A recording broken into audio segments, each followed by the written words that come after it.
Seit vielen Jahren brüten Kohlmeisen in unserem Garten. Und wie immer erfreut uns das Männchen auch im Corona-Jahr mit seinem Gesang.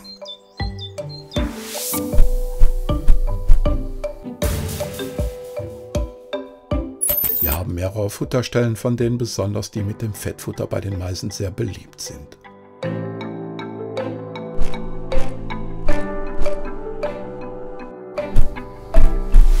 Zwischen Balz und Futtersuche haben sie sich irgendwann für den Nistkasten Nummer 2 entschieden. Einige Jungtiere sind mittlerweile geschlüpft und die Eltern füttern fleißig.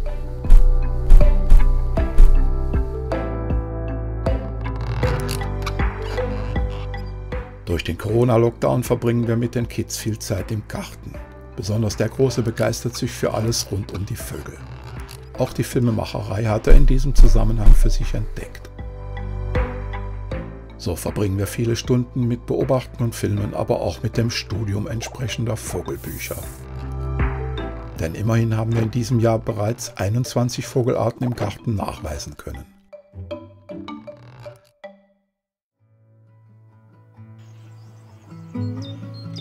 Leider ist die Kohlmeisenfamilie mit 2 Jungen beim Ausfliegen kleiner, als es das Geschrei im Nistkasten vermuten ließ. Routinemäßig kontrolliere ich den Nistkasten nach dem Ausfliegen der ersten Brut. Mein Entsetzen ist groß, als ich mehrere bereits von Maden zerfressene Jungtiere finde.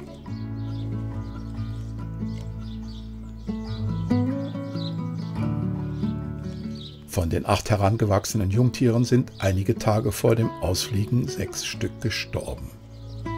Über die Gründe kann ich nur spekulieren. Das bei den Blaumeisen grassierende Bakterium ziehen wir in Erwägung, aber auch die große Hitze zur Aufzuchtszeit. Das überaus schlechte Angebot an Insekten ist bei diesen Überlegungen noch gar nicht berücksichtigt. Vielleicht ist es auch eine Kombination aus all dem. Ich vermag diese Frage jedenfalls nicht schlüssig zu beantworten.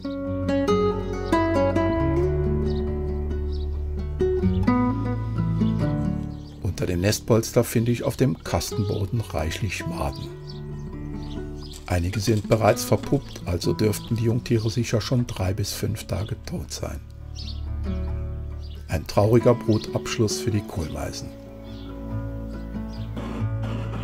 Den leeren Kasten flemme ich zur Reinigung und Desinfektion ab, in der Hoffnung, dass er im nächsten Jahr die Heimstatt für eine erfolgreichere Brut wird.